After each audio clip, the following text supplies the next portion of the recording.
सीधा आपको लिए चलते हैं Thiruvananthapuram PM Modi live. BJP का प्लान बड़े टूरिस्ट डेस्टिनेशन के ओवरऑल डेवलपमेंट का है। भाजपा केरला में इको टूरिज्म के नए सेंटर्स भी बनाएंगे। इससे होम स्टे के जो अवसर बनेंगे उसका बड़ा लाभ हमारे ट्राइबल परिवारों को मिलेगा। बीजेपी गवर्नमेंट होम स्टे के लिए महिलाओं को फाइनेंशियल हेल्प भी देगी। നമ്മുടെ മഹത്തായ പൈതൃകം ലോകം മുഴുവൻ അറിയപ്പെടണമെന്നാണ് ഭാരതീയ ജനതാ പാർട്ടി ആഗ്രഹിക്കുന്നത്.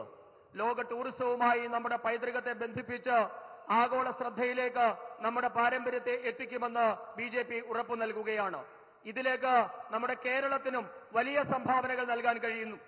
നമ്മുടെ വിനോദസഞ്ചാര കേന്ദ്രങ്ങളുടെ സമഗ്ര വികസനമാണ് ഭാരതീയ ജനതാ പാർട്ടിയുടെ ലക്ഷ്യം. ഭാരതീയ ജനതാ പാർട്ടി കേരളത്തിൽ പാരിസ്ഥിതിക സൗഹൃദ ടൂറിസം കേന്ദ്രങ്ങൾ വികസിപ്പിക്കും. ഇതിൽ ഹോം സ്റ്റേകൾക്ക് വലിയ പ്രാധാന്യമുണ്ടാവും. ഇത് നമ്മുടെ വനവാസി കുടുംബങ്ങൾക്ക് ഏറെ പ്രയോജനപ്പെടുന്നതാണ് എന്ന് നിങ്ങൾക്കറിയാം. അടുത്ത ഭാരതീയ ജനതാ പാർട്ടിയുടെ സർക്കാർ ഹോം സ്റ്റേകൾ തുടങ്ങാൻ നമ്മുടെ വനിതകൾക്ക് സാമ്പത്തികമായ സഹായം നൽകുന്നതാണ്. साथियों, बीजेपी ने अपने मैनिफेस्टो में संकल्प लिया है, हम कोस्टलाइन प्रोटेक्शन के लिए काम करेंगे। ये केरला के मेरे फिशरमैन साथियों को बहुत फायदा पहुंचाएगा। इनकी आजीविका को जो एलडीएफ, यूडीएफ ने पिछले वर्षों में बर्बाद किया है, उसे हम बचाने का भरपूर प्रयास करेंगे। हम फिशरीज के प्रोडक्शन और प्रोसेसिंग के लिए नए क्लस्टर्स बनाएंगे। हम केरला के फिशरमैन परिवारों की क्वालिटी ऑफ लाइफ सुधारेंगे, उनकी डिग्निटी बढ़ाने के लिए काम करेंगे। രാജ്യത്തിന്റെ തീരപ്രദേശങ്ങളുടെ സുരക്ഷ ഉറപ്പുവരുത്തുന്നതാണ് ബിജെപിയുടെ പ്രകടന പത്രിക. ഇത് കേരളത്തിലെ മത്സ്യത്തൊഴിലാളി സഹോദരങ്ങൾക്ക് ഏറെ പ്രയോജനം ചെയ്യുന്ന കാര്യമാണ്. നമ്മുടെ മത്സ്യത്തൊഴിലാളി സഹോദരങ്ങളുടെ ജീവിതം ഇടതു വലതു മുന്നണികളുടെ ഭരണം और इससे पहले पहुंचे थे त्रिशूर। 400 पार का नारा दिया था। चुनावी संग्राम के बीच पीएम केरल के त्रिशूर में चुनावी रैली को संबोधित कर रहे थे। त्रिशूर वो पहुंचे थे। इस दौरान पीएम ने निशाने पर केरल की सीपीएम सरकार को रहा। पीएम ने कहा कि केरल में जनता के पैसे की खुलेआम लूट है और इसमें सरकार के लोग शामिल हैं। उन्होंने कांग्रेस पर भी जमकर निशाना साधा। पीएम ने कहा कि एनडीए सरकार ने दुनिया में भारत की साख बढ़ाई है, जबकि कांग्रेस सरकार में भारत की छवि कमजोर हुई है। बीजेपी सरकार ने भारत को एक मजबूत देश बनाया। सुनिए क्या कहा। केरला में जनता के पैसों की खुलेआम लूट हो रही है। ये लोग भ्रष्टाचार के नए नए मॉडल लेकर आते हैं। जनता का एवरी सिंगल रुपया लूटना चाहते हैं। कुरुवन्नूर कोऑपरेटिव बैंक स्कैम लेप की लूट का एक ऐसा उदाहरण है। हर कोई जिससे परेशान है। जिस बैंक में गरीबों ने, मध्यम वर्ग ने अपनी मेहनत के सैकड़ों करोड़ रुपए जमा किए थे, उस बैंक को सीपीएम के लोगों ने पूरी तरह लूटकर कंगाल कर दिया। ये जो गरीबों ने, मध्यम वर्ग ने बैंक में पैसे रखे थे, क्योंकि घर में बेटी की उम्र बढ़ रही थी, उन्होंने सोचा कि बेटी की शादी करवानी है, बैंक में पैसे जमा कराएं। कांग्रेस सरकार ने भारत की छवि कमजोर देश की बना दी थी। बीजेपी सरकार ने भारत को एक मजबूत देश बनाया है। आज जब कोई भारतीय विदेश जाता है, गल्फ जाता है, तो उसे सम्मान से देखा जाता है। आज का भारत युद्ध में फंसे अपने नागरिकों को रेस्क्यू करने की ताकत रखता है।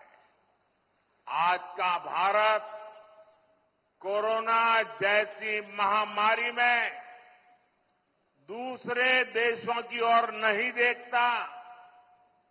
हम स्वदेशी वैक्सीन बनाते हैं, अपने देश के साथ साथ विश्व के दूसरे देशों की सहायता भी करते हैं। मैं बताना चाहता हूं, लास्ट 10 इयर्स में जो हुआ है, आपको लगता है बहुत कुछ हुआ है, पूरे देश में बदल रहा है, लेकिन मोदी क्या कहता है? मोदी तो कहता है 10 साल में इतना सारा भले हुआ, लेकिन जो हुआ है ना, वो तो ट्रेलर है, ट्रेलर। अभी तो बहुत कुछ करना है। अभी तो हमें हमारे देश को, हमारे केरला को बहुत आगे लेकर जाना है।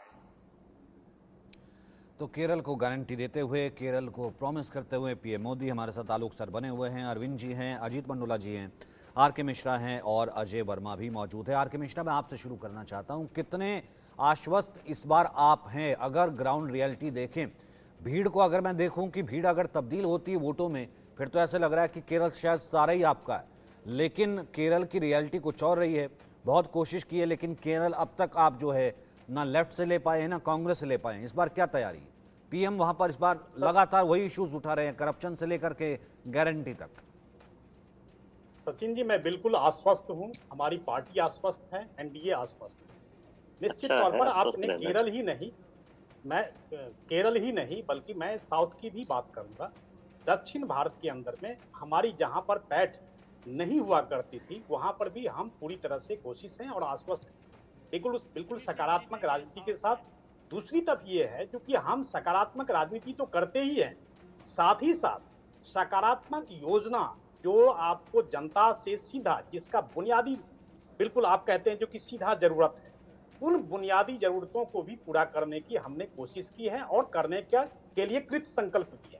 आगे देखिए, उत्तर भारत के अंदर हो चाहे दक्षिण भारत, मैं कह रहा हूं पूरा देश के अंदर 140 करोड़ जनता के लिए जो भी योजना केंद्र की तरफ से रही है या हमारी जहां पर भी प्रदेश में सरकार रही, उस प्रदेश सरकार की योजना और केंद्र की योजना मिलकर के निश्चित तौर पर जनता को सीधा ही लाभ पहुंचा रही है। इसके अनेक उदाहरण, इसमें मैं एक उदाहरण की बात नहीं करूंगा, इससे पहले मैं बहुत जगह देखता हूं, जैसे कहते हैं जो कि नहीं आप ट्रांसपेरेंटेड नहीं है, मैं तो कहता हूं ट्रांसपेरेंटेड हूं और जनता इसके ऊपर में विश्वास भी कर रही है। जहां तक पारदर्शी तरीके से काम करने की बात है, वही तरीका हमने 2024 में भी रखेंगे और 2014 हो चाहे 2019 हो। कहते थे एंटी इनकम्बेंसी, हम 2019 के अंदर में भी हमने बहुत ऐसे देखा, हमने बात कांग्रेस की तरफ से, विपक्षी दलों की तरफ से नैरेटिव सेट करने की बात हो रही थी, जो कि ये एंटी इनकम्बेंसी होगी 2019 के अंदर में। लेकिन हम पहली बार ऐसा देख रहे हैं 10 साल के अंदर में, जहां पर प्रो इनकम्बेंसी होता है और निश्चित तौर पर उस सरकार को फिर से चाह रही है जनता। तीसरी बार वापस आना, जब 2 बार जो है एक भी सीट नहीं आई, क्योंकि बहुत कि भाई केरल का ये जो तिलिस्म कैसे, और केरल 100% लिटरेसी जो है, पढ़ा लिखा वोटर वो जानता है, और बाकायदा मलयालम में ट्रांसलेट भी हो रहा है कि जो पीएम बोल रहे हैं, पीएम संवाद कर रहे हैं। अजय जी, आप हाथ उठा रहे थे, इससे पहले कि मैं अपने और पैनलिस्ट के पास जाऊं। देखिए, अगर ये भ्रष्टाचार की और साक्षरता की और इसकी सारी चीजें की बात ना करें तो बहुत ज्यादा बेहतर, और आप ये बांटने का काम करते हैं। तमिलनाडु में जहां 38 सीटें पिछली बार कांग्रेस गठबंधन और स्टालिन साहब की थी, इनकी एक सीट के अन्ना दुर्मुख को, जब वहां चक्रवर्ती, भारत का प्रधानमंत्री, सारे स्टेट उनके अपने होते हैं, जब वहां चक्रवर्ती तूफान आया और 17 से ज्यादा लोग मर गए थे और 5000 करोड़ रुपए वहां की सरकार ने मांगे थे, तो इन्होंने उत्तर प्रदेश को और उत्तराखंड को तो कई हजार करोड़ रुपए दिए थे, लेकिन केरल के साथ, जो तमिलनाडु के साथ सौतेला व्यवहार किया था, वो उन्होंने कुछ नहीं दिया, तो वहां के लोगों में पता है कि वो क्या करें। 28 पैसे के पीएम, क्योंकि उस वक्त ये नया नारा चल रहा है, एक सीट भी नहीं आने की है इस बार इनकी। अब ये केरला की बात करने चले गए जहाँ 100% साक्षरता है। अगर आप डिवाइड एंड रूल करेंगे तो जो गोरे अंग्रेज करते थे उनका हश्र क्या हुआ ईस्ट इंडिया कंपनी के बाद, और अगर आप ये करेंगे तो आपका हश्र 10 साल बहुत होते हैं, आपने कर लिया। क्योंकि आज तक ये तो पता चला नहीं कि वो 4000 किलो आरडीएक्स पुलवामा आया कहां से था। 400 पार की इनके पास सूची आ गई है। ईवीएम मशीनों से सर सेटअप है जनता क्या? वायनाड भी तो देखती है ना सर, सर कि सर देखिए आप वैसे आप बात करते हैं, सर, जनता सर, वायनाड सर, भी देखती है कि सर, उसी माननीय इंडी गठबंधन या इंडिया गठबंधन में जो है यानी राजद तक को नहीं मना पाते, सर, लेफ्ट से वो सर, खड़ी हो सर, जाती एक है बात- आपके खिलाफ। वैसे आप तमिलनाडु का उदाहरण दे रहे हैं, मैं केवल केरल पे गया वीवीपैट था। के नहीं लिए ठीक है, अगर एक आप छोटा ना छोटा करना कमेंट मुझे चाहते, लेना है, फिर उसके आप बाद 500 दो सीटें तीन और जीत खबरें लीजिए, दो तीन और खबरें लेकिन ठीक है। आप वीवीपैट तमिलनाडु निकल गए, के मिलान आप के लिए तमिलनाडु आप निकल क्यों गए, नहीं सहमत तमिलनाडु में भी होते जोर साहब? लगाया हुआ है, आप- तमिलनाडु भी हम डिस्कस कर रहे हैं। मैं केरल तक ही पहुंचा था, लेकिन एक छोटा छोटा कमेंट ले लेता हूं। अरविंद जी आपसे आपने शुरू अगर करता हूं, काम अरविंद करा जी है तो आपसे शुरू अपना करता हूं, आप फिर काम उसके बाद बताएं अजीत लोगों जी को, और आलोक अपना सर। काम बताएंगे मतलब नहीं, केरल दूसरों में को एक कोसते सेकंड आलोक रहेंगे। जी, एक सेकंड आलोक सर के पास आऊंगा, एक सेकंड अजय जी। अरविंद जी, मतलब केरल में जितना काम शायद बीजेपी ने जितनी मेहनत पिछले 2 टर्म से उससे पहले भी नहीं की है, जितना काम शायद संघ ने वहाँ किया है। संघ का आपको वहाँ पर कार्यकर्ता मिल जाएगा, बाकायदा संघ के जो है शाखाएं हैं, स्कूल हैं, और बाकायदा वो पॉलिटिकल आइडियोलॉजी जो बीजेपी की है, या वो हिंदुत्व का एक थीम या बीज, डिस्पाइट ऑफ कि वो अब के लिए नहीं है, वो आने वाले वक्त के लिए, वो कब फल देगा ये एक अलग बात है। आपको लगता है कि वो वक्त आ गया है, वो फल एक भी हो सकता है, 2 भी हो सकता है, एक भी अगर होता है केरल में एक भी सीट बीजेपी की या 2 भी सीट आना एक बहुत बड़ा कमाल होगा। निश्चित रूप से बड़ा कमाल होगा, लेकिन वो कमाल हो पाएगा इसमें अभी भी शक है। और ये भी साबित करता है कि संघ का डंडा भांजना वोट नहीं दिला सकता है। कितना भी संघ के लोग कर ले, वो प्रधानमंत्री के नाम पे ही जाएगा और पॉलिटिकल वोटिंग ही होगी। और प्रधानमंत्री भी जिस किस्म से बोलते हैं वो केरल के लोगों को समझ में ना आता हो। एक कोऑपरेटिव में कई 100 करोड़ का घोटाला वो कह रहे हैं हुआ है, नहीं हुआ भगवान जाने। लेकिन नोटबंदी का फैसला तो सिर्फ और सिर्फ नरेंद्र मोदी का किया हुआ था। पूरी जीडीपी 2% नीचे आ गई, पूरे मुल्क को क्या तबाही। तो एक बात भूल जाइए, दूसरे को ले आइए, तो बाकी को याद हो ना हो। मुझे लगता है केरल के लोग पढ़े लिखे हैं, होशियार हैं, वो इस तरह के भाषणों से जो बड़े आराम से प्रधानमंत्री बाकी जगह चला लेते हैं, तो काम चलना नहीं है। और न संघ के डंडा बाजी, तो कोई 1-2 सीट निकले तो निकले, वो फिर नाराजगी लोकल भी रहती है, और भी मसले हैं।